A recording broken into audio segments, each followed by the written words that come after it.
बिस्मिल्लाहिर्रहमानिर्रहीम अस्सलाम वालेकुम friends, welcome to another vlog of A grade solar.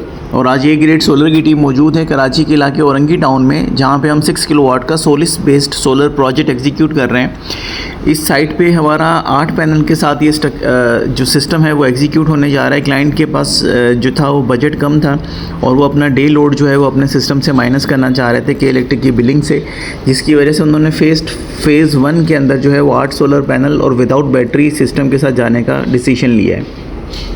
तो यहाँ पे हमने टोटल AC/DC ब्रेकर्स जो हैं वो चेंट के यूज़ किए हैं। वोल्टेज प्रोटेक्टर भी चेंट का आ चुका है मार्केट में। तो पूरा AC/DC DP बॉक्स जो है वो चेंट के साथ हमने कंप्लीट किया है। ऊपर जो आप सिलेक्टर देख रहे हैं ये हैवी लोड और नॉर्मल लोड के हैं, और यहाँ पे पाकिस्तान केबल्स का वायर यूज़ करके हमने इनके मेन पैनल बॉक्स के साथ इसकी सिंक्रोनाइजिंग की है। तो इनके घर में एयर कंडीशनर्स की वायरिंग नहीं हुई, इस वजह से हमने हैवी लोड की वायरिंग छोड़ दी है।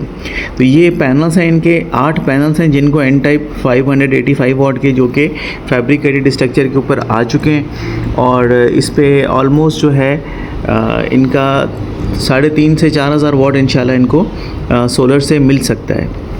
डिपेंड करता है कि पैनल्स की कंडीशन कैसी है, तो सफाई वगैरह कैसी है और वेदर कंडीशन कैसी है। तो इन दोनों की कॉम्बिनेशन के साथ इंशाल्लाह इनका जो नॉर्मल लोड है एसीज़ के साथ वो इजीली रन डाउन हो जाएगा।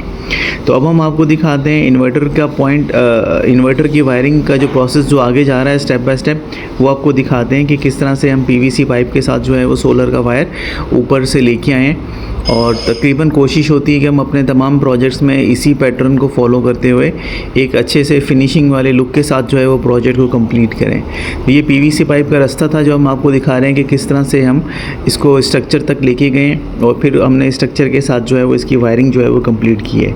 तो सोलर साइड पे जो हमारी वायर यूज़ होती है that is Coca imported wire है, XLPO कैटेगरी में आती है, और 4 mm का वायर हम यूज़ करते हैं डबल PVC के साथ जो वायर आ रहा होता है। तो ये स्टैंडर्ड है, इससे नीचे की क्वालिटी हम यूज़ नहीं करते और कोशिश यही होती है कि अच्छे से अच्छे काम को यकीनी बनाया जाए। स्ट्रक्चर जो है वो आपके सामने है, गार्डर प्लस पाइप का स्ट्रक्चर है, 14 का ग्रेड है, ये पाइप भी 14 का है और गार्डर भी 14 का है।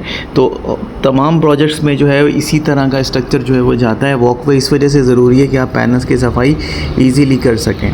तो ये आपके सामने है कि किस तरह से हमने टोटल स्ट्रक्चरिंग का काम कंप्लीट किया हुआ है। इसी तरह से हम आपको दोबारा फिनिशिंग वाला व्यू दिखाते हैं कि हमने अपना प्रोजेक्ट किस तरह से कंपाइल करके फिनिशिंग वाला व्यू बनाया है। तो वायरिंग वगैरह सारी हमने पैक कर दी है। AC/DC DP बॉक्स जो है वो सेट हो चुका है, सिलेक्टर बॉक्स सेट हो चुका है, घर का मेन पैनल बॉक्स जो है वो पैकअप हो चुका है और तमाम चीज़ें जो हैं वो इस वक्त रन डाउन है। इसी तरह से अब हम आपको दिखा देते हैं टैगिंग, जो हमारा लास्ट पार्ट होता है प्रोजेक्ट का। तो हमने टैगिंग वगैरह कंप्लीट करके तमाम चीज़ें मेंशन कर दी हैं कि कौन सी चीज़ किस तरह से हमने इसमें ऐड ऑन की है। तो आई होप कि आज की शॉर्ट वीडियो आप लोगों को पसंद आई होगी। आप अपना ओपिनियन कमेंट सेक्शन में शेयर कर सकते हैं। Thank you so much friends for watching today's video. अस्सलाम वालेकुम।